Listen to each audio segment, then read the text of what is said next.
these games, they're studying what other teams are doing, and they're also thinking about it in the bigger picture, the grand scheme. How does that factor against us? Who could we play in the playoffs? How does this all break down? Who's going through first where, second where? And it all just gets a bit fraught. R6 Shirts has come at me and said it's either peach or blood orange. I don't think it's blood orange, it's not red enough. No, it's not really peach, it's not orangey enough. No. Look, all I'm going to say, R6 Shirts, is I'm stood right next to him. You're watching through a monitor somewhere. Pipe down. I'll put a picture on Twitter later with like a close-up of it, and people. I just love the buttons. They're my favourite. We need to know what like the hex is, what the hex code is. Just get a colour picker out. Ding. Yeah. Like the wall is peachy orange next to you on the left. Look. Yeah, that's. Yeah, and you are nowhere near that. Nowhere near that. It's more towards blood orange, but it's not blood orange either.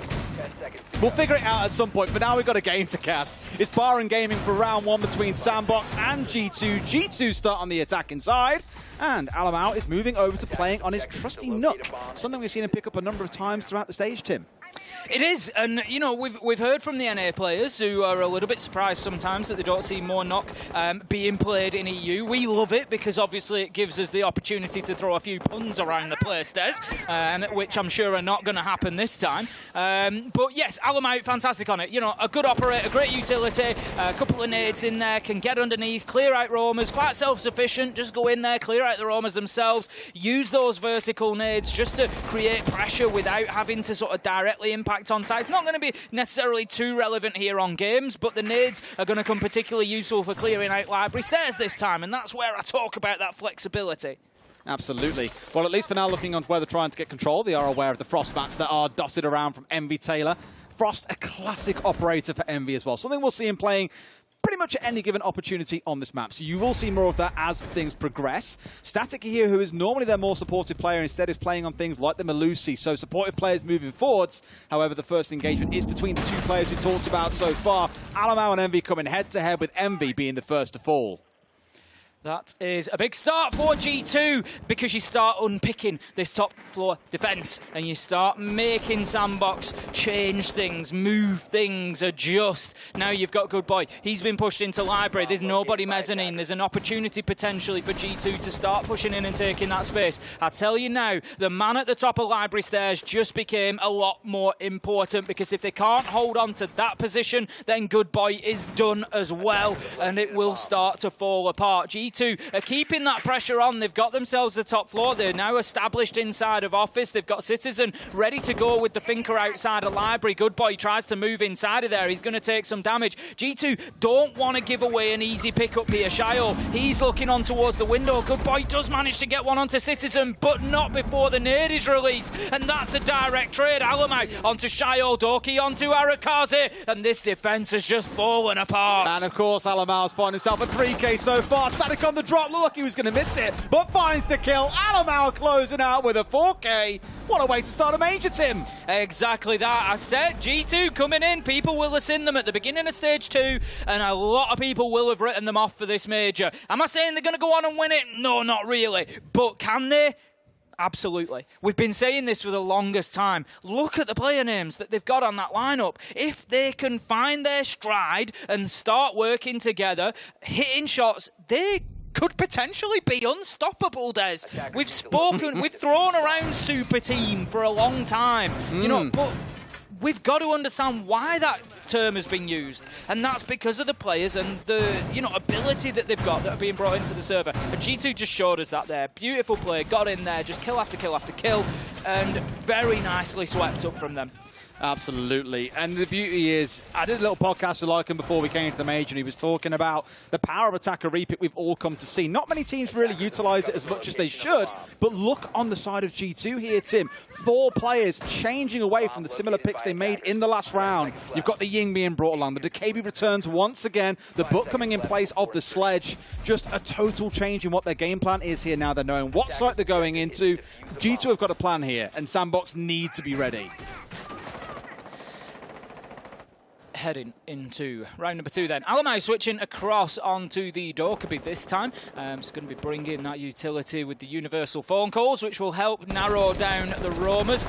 We've seen a push towards roamers for the basement site, trying to hold directly. I've been saying it for the longest time, trying to hold specifically just onto the basement with the turtle defense is very, very difficult to do, because for the attack, it's super easy to break. You just open west main wall, trench wall, and you can go in and get the plant down so long as you've got control of dining. So what we've seen teams doing more recently is exactly this, getting themselves out onto the roam. Envy Taylor not going to be the opening death this time. He's going to find the opening kill, takes down Doki with a headshot, and that causes a big problem for G2 now. They've got to get in, they've got to deal with that roamer, and they know that they've got an alibi lurking around the top floor. Dare I call it a little bit lazy there to be relying too hard on the DKB? It could be, oh, that's a nice shot from Prana to catch Envy on his way down the solar stairs. But again, maybe a bit lazy there, relying far too hard on the DKB calls, not quite catching Envy inside a bedroom, and Doki's looking completely the wrong way. This is where you want a drone coming in first to give you that information. You've got enough out and about on the field, so that would have maybe kept him alive a little bit longer. The pain now is, Tim, they've lost the thinker. That was their big execute-focused operator. So they're going to have to make this work without the thinker on side, without the Candelas coming through, which they can do, but you're definitely reducing the impact that you have when the execute comes around. That's it, you know. Oh, Shyle. Without, like you say, without the Ying, it's a lot of the execution focus gone. Shyle, he's just in a little rat spot here, Des. He might just get himself an absolute freebie if he times this right. Alamau goes in. This is, again, a little bit of sloppiness from G2, not picking up on the drone in, not picking up with the face check, not going in there and making sure that they've seen every corner, every pixel of every room. And right now, Shyle is in a position to massively punish them, but with a minute left to go, he's just going to hold on to that thought. He's not going anywhere just yet. I just hope that the opportunity doesn't pass him by. It's the flank that you've got to worry about. You've got Static playing inside of the trench here as well, still not yet being forced back. So with 45 seconds to go, G2 have really got to get this game plan together. They know they've been in this they were in a 5 versus 4, for a good while, until Doki charged his way forward and lost out with the Ying. So in this point of 4v4, you've got the resources to make this work. You've got nades, you've got smokes, you've got flashes, you're out of phone calls, sure, but we've got to see the move, and here comes Shyle. Look, this side of the lobby goes for his one, but Alamau swings and finds his man. That flank does nothing. Charges down the main going for an X, but Good Boy comes out for the swing. It's a 1-for-1. 20 seconds left to go, and the time is now for G2. They've got to get moving into sight. Good Boy making it difficult with the keeper barricades. Is he going to get himself a second? Absolutely not. Virtue steps down the stairs, takes him down. 9 seconds left to go. Citizen finds Arakaze, and it's all up to Static. He's low health. Can he hold on? He's got the shot in. No! He gets taken down by Virtue, and that was oh so close to Static. Those seconds were ticking by, Des, but he just could not hold on. Shyle, I said it at the time, Des. The timing of the flank was critical, and I just hoped that his opportunity hadn't passed him by, but it did, because he found himself in a 2v1 and he missed his shots onto his first man. If he hits the first, he can just run to blue stairs. His job is done, but he had to stay and he had to overcommit. It's also a siege timing moment for him there, Tim, as well, because if he's half a second slower, he catches Alamau coming up from the bottom of stairs as well and gets him, then probably goes to the second guy inside a lobby, and that round looks very different.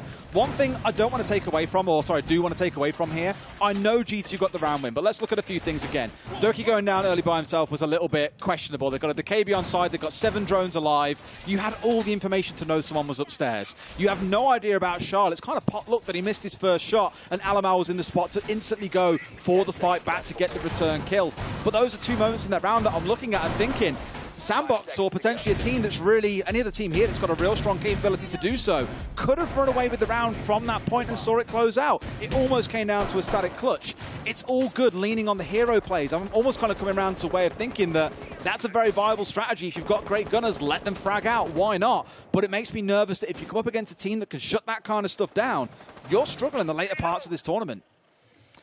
Shyle just going to be holding the tight angle, playing inside of games once again. It's exactly the same position pretty much that we saw him last time. Citizen nade in hand, must have a bit of information. Uses the information perfectly there, as you say. Just a well-cooked nade. Absolute perfection, chef's kiss. 2 nades across 3 rounds as well here for Citizen. Really good placement of them so far, doing absolute work on the Finker alongside the extra kill that he collected, of course, from his gun. So up 2-0 at this point, now starting to push their way across through the library is Doki, with 2 nades himself also in back pocket.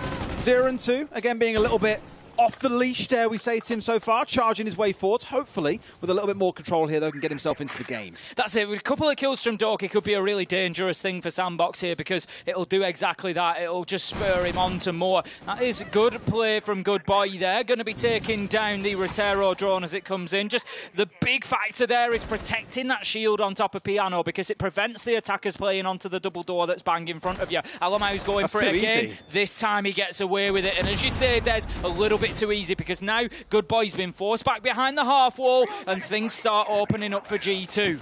It's normally where things like a mute jammer are brought along here to assist with this kind of play as well. And they do have a mute on side, obviously, in Shile, but the jammer's not in the right place to be able to deny it. The Flores Rotero's coming, raining through. This pressure now really starting to build up here inside of sites itself. Static being full white screened. Has got a wonderful crouch spot here, but a man sees him off towards the right. Prano with no idea what was going on. Down he goes, and a second nade comes in from Citizen. His second in the round. Doesn't get better use of utility in a round than that. 2 nades, 2 free kills for Citizen. Fantastic play. Prano just caught out, as you say, a little bit there. I don't think he knew that Static was being quite so aggressive, and he was like a rabbit in headlights there, just caught and shut down. But 4 versus 3, 50 seconds left to go. Diffuser on ground, but at least in the right place. G2 have got a real opportunity here. Good Boy. He's just looking to prevent any push coming in from the bathroom window. As G2, they're trying to extend their presence around site. They're trying to find new angles that they can just make it more and more difficult for them to be able to hold on. Quad kill for Citizen as he goes towards site and gets himself a double. That's the ace. That's the shutdown. And that is Kitchen Dining done. 2 nades and just walks up onto 90 and frags through 3 on site.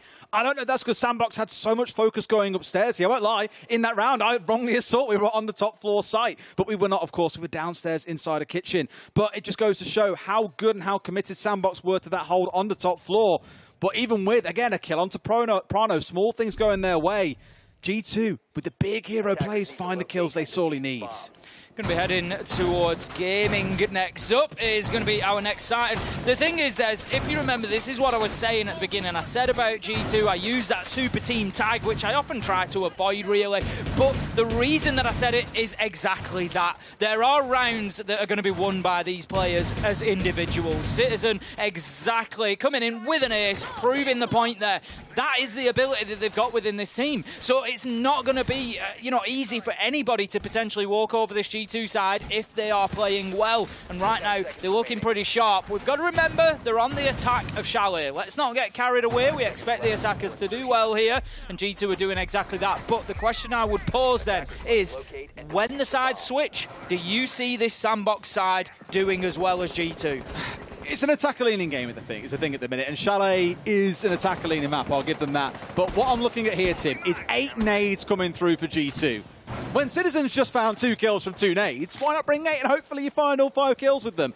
And I think on the other side, when you're not seeing things like the Wamai, of course, because it's been banned away, it makes total sense that you now try and lean into that style of play. But for Sandbox, as much as they've had good setups, I like where they've played around the map, for example, it does feel for the most part like they've kind of either sat and waited to die or been a little bit poor on the timing, or have just found more opportunistic kills rather than making plays themselves. Seen a lot of this as well. Static taking damage there as he tries to rotate. We saw Envy Taylor get caught out. We saw Shiol in the same position. And this is a little bit of a problem that Sandbox needs to solve. They're moving around the map, but G2 are already there. They've already got their angles. They're already watching for that movement, and they're finding themselves not always kills, but at least damage. And it's sometimes you can look at Siege as a game where you're up against 500 HP, and every chip that you take away from it gives you that power, gives you that advantage. And right now, Sandbox are down to arguably about 470, and so it puts G2 on the front foot. And G2 have got a whole lot more in the back pocket because of Finker. As we all know, it just completely erases the impact of those potential gunfights. You can just obviously heal your way through. You can enter into the gunfight with a shield, dare I say, a little bit extra padding to make sure you can take another shot. It's something I was talking about with Dev yesterday. Another wonderful nade coming out. This one, an easy one as well. It's like drone them out, get the nade through, 1, 2, 3, job done. And G2 are making it look easy. But again, back to that previous point, Aruni DMR was a big thing and still is for some APAC North teams. But with Finker being so strong in the meta, you struggle to 2 or 3 tap some operators now. You need to bring a little bit more firepower, which is why we're seeing things like Maruni moving back over towards Veroni, for example, more about the rapid fire or the headshot capability than these big punchy guns on the defensive side. Sandbox just do not have an answer to these nades. I heard it, Tim.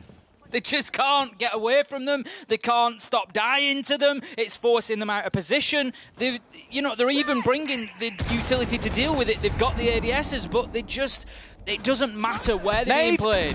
Oh, and almost getting a kill off the back of it. You're right, There you Tim. go. They've got to finker a way out of this one because here we go. He's not even looking the right way. 3 kills fly through for G2. Envy left standing against the onslaught of G2 as they go up 4-0. Tim, they are flying in their home city. Well, we said for G2 coming in, I said particularly, I don't know how G2 are going to fare here because I think a lot of people were expecting them, to be underdogs, to come in here and struggle. And right now they're showing us that's not the case against Sandbox at least. Are there going to be stiffer tests than we are seeing right now? Absolutely there are. I'm not getting carried away. Please, don't come for me on the timeline. Come for Tim on the timeline, please. I'm getting carried away because they've got 4 rounds against a poor Sandbox. I'm not. But you've got to look at the full picture. They've got the players. They've got the ability. They're in their home city.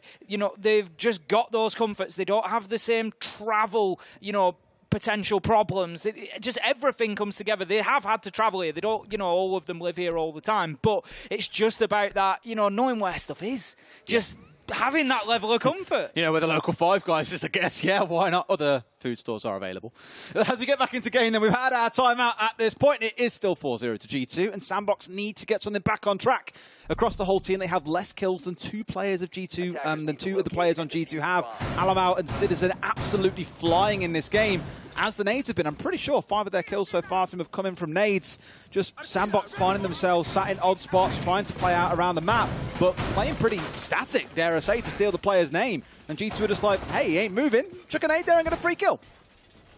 Sandbox last time when they defended Wine, for me, didn't they didn't really commit heavily enough to the roam. They tried to play the roam game, and it was basically Envy Taylor on the top floor with Alibi. Shio was out in the map with the Jaeger, but took the choice to sit in games for the majority of the round. And the problem was, it left Envy Taylor isolated. He was quickly dealt with. Yes, he got the opening kill, but it was dealt with, I would say within trade time scale, realistically, when he tried to move past those Solarium windows. And it just left them a real problem, where the pressure started to mount on site. So Shio has to move, and it doesn't really work out. So for me, if you're going to commit to the top floor roam, or the whole map roam that we've been seeing as a defence for Wine, you got to commit to it. You got to have those players out there, staying loose, keeping the movement there. They've got the Azami playing in Trench to prevent... it's actually Static that's moved in there with the smoke. So Static's going to be trying to hold on to Trench for as long as possible. But G2,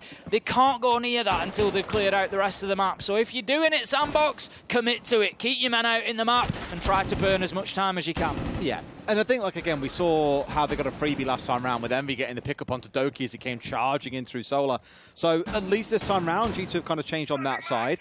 I was going to say what I want to see is less static playing on the roam, is more movement around the map, getting busy, looking to try and find gunfights rather than strictly waiting for them. And that is kind of what Envy's done. He's moved his way out of playing inside of Master here and has now moved out towards Solar. Now, the issue is, if G2 don't care about this, they don't, they aren't worried about the north side of things, they can just chuck down a flank drone, as they have done underneath the bookcase. They can see everything down towards Piano, and with that, can instead turn their attention towards the site itself. That's well played from Sandbox. They've been able to deal with the first step of utility that was applied to the snowmobile door. It was one exothermic charge, and that is gone. You can see it was an impact nade out through the drone. Oh, they're going to throw a second one out, but Good Boy doesn't quite hit the shot with it this time. I think the exothermic just a little bit further over as well prevented it from being taken out. So that is now main door open. It's not usually the focus of an execute, but it's not a bad option, because what it does is it forces the defenders to turn on their heels. They have to be aware of that breach as well as the rear side as well. So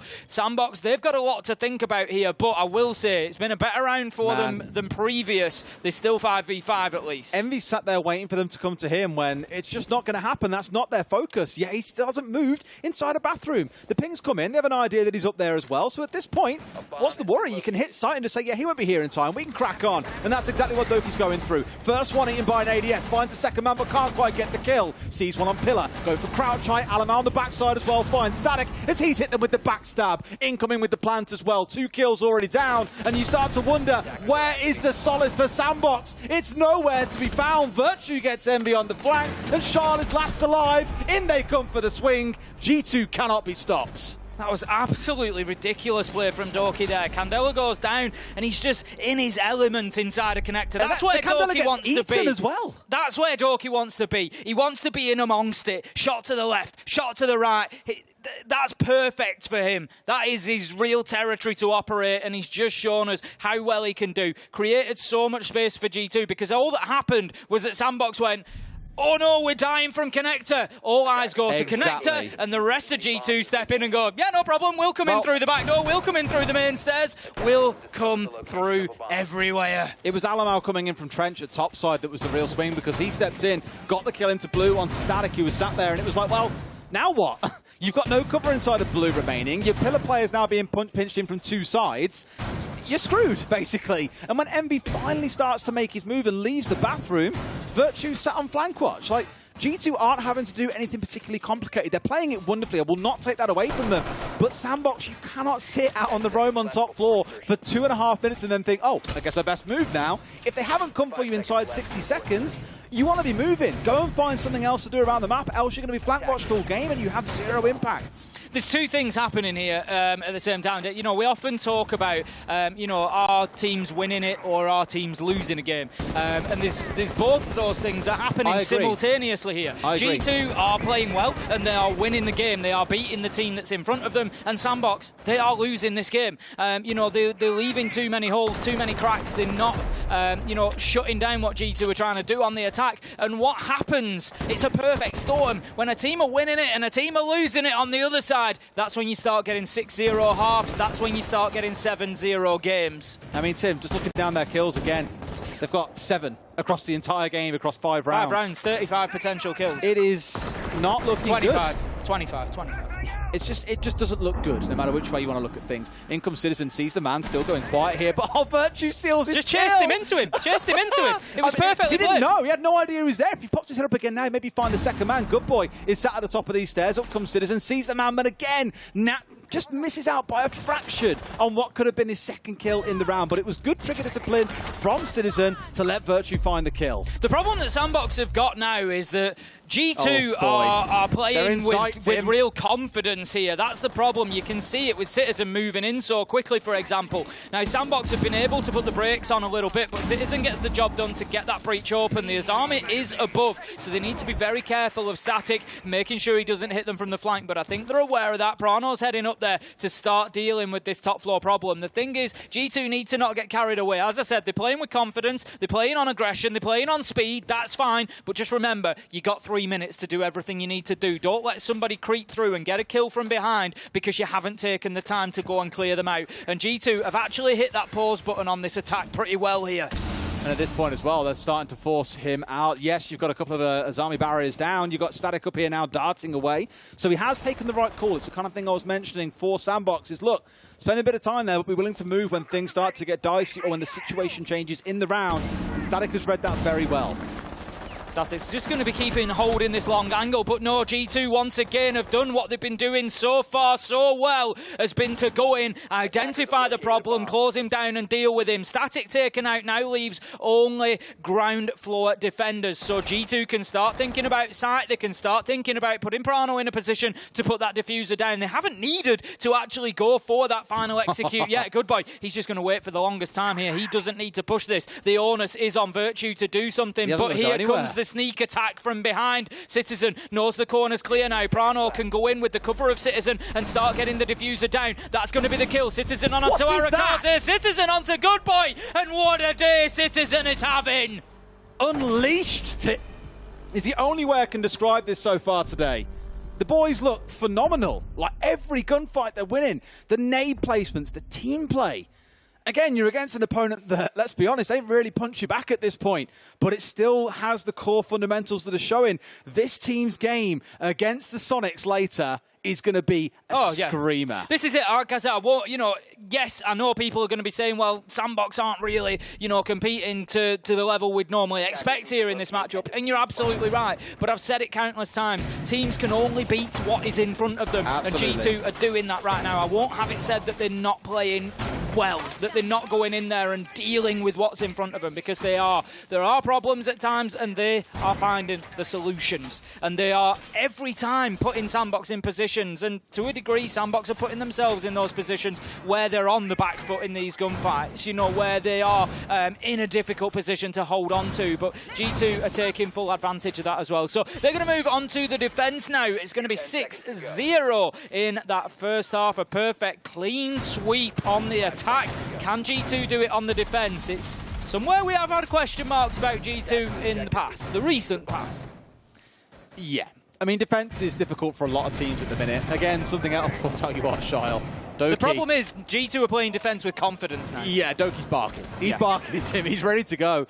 But no, that's exactly it. Again, for defenders in the current meta, knowing that attackers can change up, as Sandbox have done, they've completely changed their lineup, knowing they can bring the most optimal lineup, you always need to be getting out in the map, getting busy and trying to find kills or some way of disrupting the attackers. And that's exactly what Doki was going for there, whereas Sandbox, arguably in the first half, a little bit passive, a little bit kind of wait for G2 to come to us rather than go looking for trouble, and that's what cost them. At least here for G2 again, several players looking to get busy. Yeah, I mean, G2 need to be cautious. They are 6-0 up, but what they don't want to do is just start throwing men at this. They don't want to just start throwing bodies at this. They want to be going in, making sure that the contacts are still clean, that they are getting the advantage in the gunfights.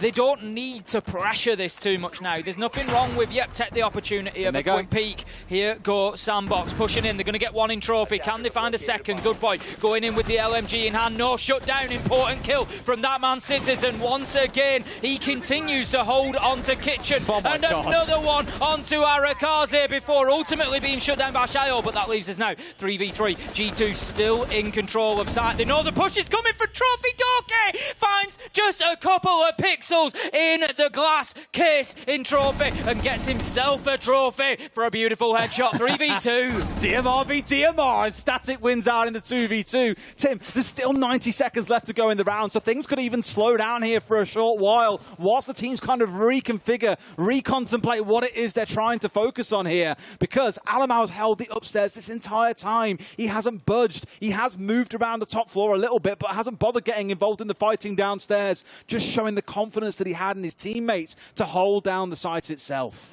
Exactly. I don't think G2 necessarily, expected the rush. Virtue got caught out, but they were more than able to react to it. Prano just manages to keep himself out as line of sight, but as I say that, just overexposing, and will be taken down by Envy Taylor. It's all up to Alamau. He finds one. Surely not. Can he find the second? He's going to be taking some damage from the asphyxiation arrow now then. He's 1 HP and a dream. Can he find his man? No! Envy Taylor able to close out the first round that Sandbox managed to win, and that puts us now 6-1, and I'm not even going to talk about comeback trails just yet. I mean, it was scrappy as all hell. If it comes down to a 1v1, you kind of say, need more information before making a super assessment on that one. I do like how Sandbox did what many teams talk about, the best time to rush straight after a timeout or in the first round of the half. They've gone for the first round of the half. They've got the smokes in. They've had 2 players burst into West Main. And to be fair to Citizen, he found 2 big kills that really took the bite out of the attack, because there was also coming in through the trophy window. So this big focus on West Main and trophy was controlled, but in the 2 versus 2, fortunately for Sandbox, MV could hold firm and get the closing kill they need. Now we move on to the upstairs, and we'll see how things shape up. Is it going to be the start of a comeback for Sandbox, or was it simply a blip on the radar for G2? Up to the top floor we go, deciding that they need a little bit less territory to hold on to, maybe. The problem with kitchen and dining is that you're also trying to hold on to master and office, so G2 this time just going to be focusing on that specifically as the site. Opening up a lot of lines of sight that will lead through into library. Now, Doki, what is he up to down there? Just in the basement there, we see him playing in and around that snowmobile wall. I'm not sure exactly what he was looking at, whether he's opened anything up with the bailiff or not. He's going to open the hatch, and he's looking for more aggression on the peak. He didn't smash the flash out here as well, but I think you don't want to hold that angle all that long, otherwise they're coming from the other side and dome you and you're done. So a couple of the alibis drop down, and then he's going to rotate himself back away. No doubt try and keep himself at least in the question, because like we saw in the last round, he was out there with that DMR looking to find early kills at the very start of the round. Again, look to challenge every single foot of land that you can and keep Sandbox asking questions and try and burn that clock down. Citizen in kitchen once again. So G2 definitely with the presence out in the map, particularly underneath the site for the time being. Citizen not able to impact too much. He does have impact nades, but not able to play too much vertically onto the site. Doesn't have the nitro in hand that Alamau does, for example. But Alamau is going to be playing in master bedroom for the time being. So just cautious of any potential run-outs there. We're going to have the Claymores going to be put down by Sandbox. And the question for Sandbox is now, is one round enough? If they can find a second, find a third, does it add that stability that they're going to need? I mean, stability is what they sorely need, Tim. Again, bearing in mind, they do not have a tactical timeout. They took it after the 4th round and then went on to lose 2 more. So you've got to figure things out on the fly here as they play. It's a good start to get a bit of chip damage down into Virtue, who gets his way back into sight with the rotation being opened up. Good little escape there from what was looking like a very dicey situation on the north side of the map. Exactly that, as you say, taken about 90 damage there, so definitely needs to be cautious. Still got Toxic Babe canisters in pocket as well, but has wasted half of the round, or at least contributed to it. Good Boy has got himself established inside a Solar, manages to find the kill, supported by the nade going in as well. He's going to be looking for a second. Shio is, however, with the call out, the comms coming in. We see it in front of our eyes there as the kill comes in. 5 versus 3 now for Sandbox. And here comes the potential, dare I say, retake from G2 as well. They're trying to set their way back in towards site here. They've abandoned any kind of hold they had inside a Lyra, but Good Boy gets the second. I spoke about this guy, one of the new 18-year-olds on the block who has got a nasty shot on him on the right day. Doki trying to work his way back through, but double window isn't secure. Finds the man pushing through, but Static gets the diffuser down. And G2, this round looks to be done. Certainly does. Big plant from Static there, because it just puts these two G2 players under even more pressure. Citizen Doki super low health, looking to move through, but Sandbox have had the time now after that diffuser went down to be able to move into safer positions. Arakaze, he finds Doki. What little health he had left with a nade. Citizens pinned down, shut out, and that is going to be the round to Sandbox. 2-6 now as they start to get moving on the attack, and the defensive worries continue for G2.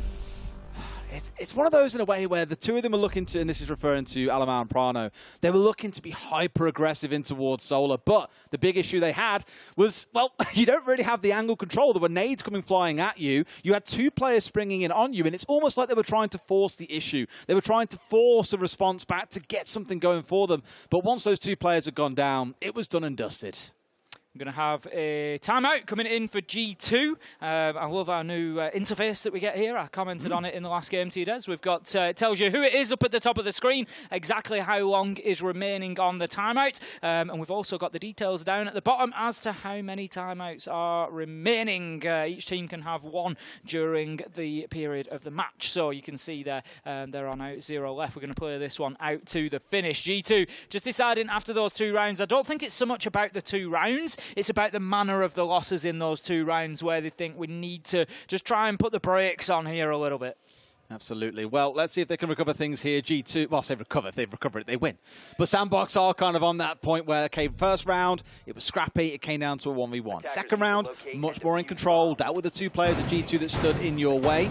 G2 still have that full choice, though, of what site we play. And we're going into one of the more popular on this map in Bar and Gaming. If you guys have seen this a million times before, you'll know exactly what I'm about to say. More often than not, the defense will start on the upstairs, around library stairs, in library itself. Teams have very different variations of how they choose to defend this, but all of it like revolves around the holding of library. And this is the interesting point I was going to make, Tim. I think it's Dark Zero, especially with NJR, who plays through that rotation that you just saw Prano open up.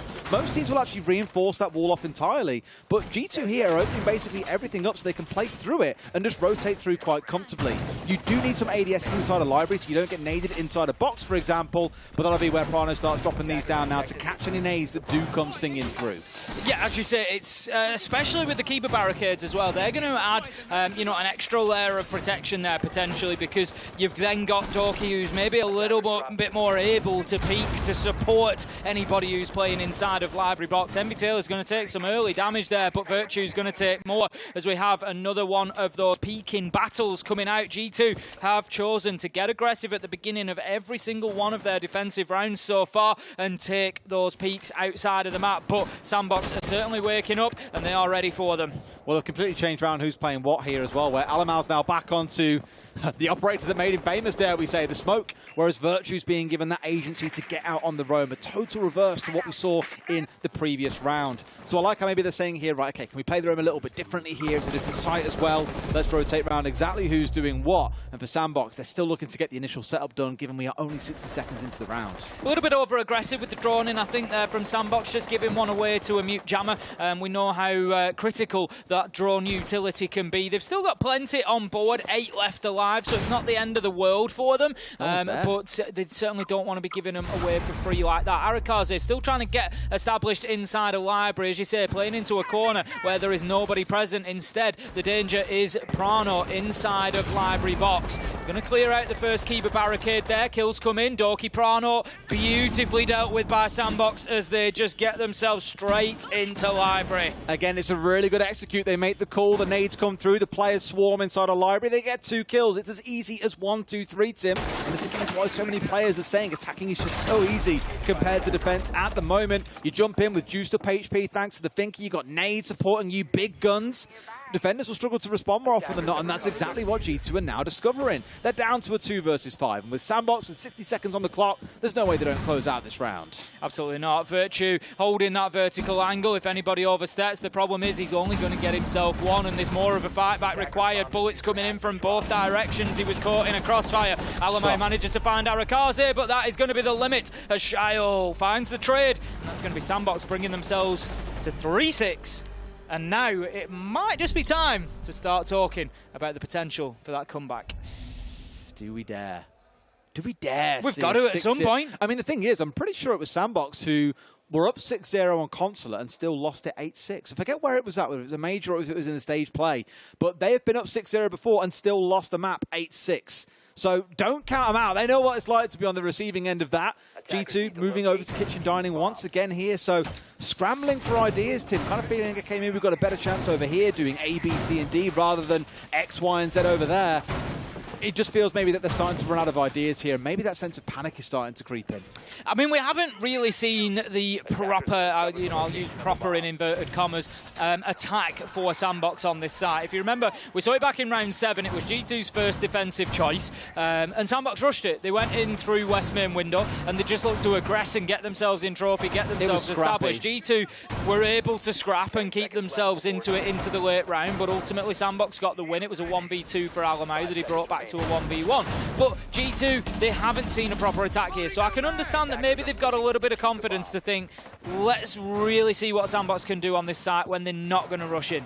Well, looking at the lineup, Tim, I think it feels very obvious what they're going to try and do, I feel. Looking at the Ossa and the Glass coming along together, I wouldn't be too surprised to see them put some focus in towards main lobby, for example. Basically what you want to do here is get the dining hall opened up inside a lobby, have the Glass play on the back stairs at super long range with the smokes of things like the Ying covering it, the Ossa coming through as well. Play that long range, get the Ossa inside a site and plant in behind the shield. Those two operators are the linchpins here. The Ying makes it way easier to do, of course. You're looking definitely towards the Thermite to get the wall opened up for you. They've got all the tools necessary, but we saw what happened to G2's attacks when they lost the Ying early on. It lacked a little bit of bite. Things really peeled back. So it's critical that they keep especially the Glass and the Ossa alive, but you really want the Ying as well here. Going to have the fight over Library Stairs as Doki tries to hold on for the time being. Doesn't want to be giving this up because it supports his players up on the top floor as well, of which there are a couple. Overextends and gets shut down by a Shiol who was more than ready for that fight. That's going to be a nice headshot onto Doki. And as you can see, the pressure starts to mount on the players above. But Citizen able to take down Shiol. That's an LMG off the board, and that is not a bad shout at all from Citizen. Virtue was down below. I thought for a second he was going to come up the stairs as well, but is now watching the other stairs from down through the hatch. In case you do see that Glass step up on there. At the minute, it's Arakaze holding up on the top side. Like I mentioned, you want this spot for the Glass. This is exactly where Good Boy wants to be. If they aren't aware of Virtue on the downstairs, in fact, he's rotated off, never mind. Otherwise, he could have been in such a good spot, but he's now going to rotate himself away to rejoin his team. Good boy, just using the glass scope. Knows that there's somebody inside of office, has the ping there to tell him, but at this point, just going to support the direct push onto site instead. G2 unlikely to come down unless forced here, because they can potentially hold on to this from above. Just going to have a bit of missed utility there, unfortunately, from Static. They're going to be in trouble here if he hits this impact. They can't get the wall opened up. They get it through. Okay, he baited it. I think Static kept it. No, he lost it.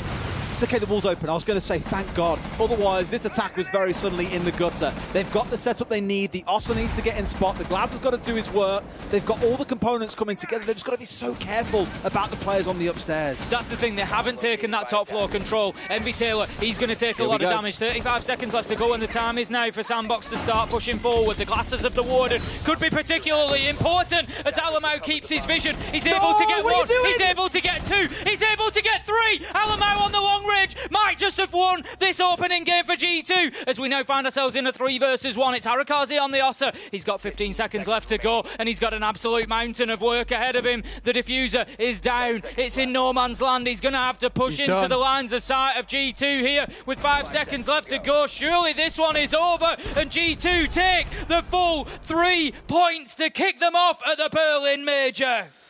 I mean, right idea, Sandbox, but terrible execution.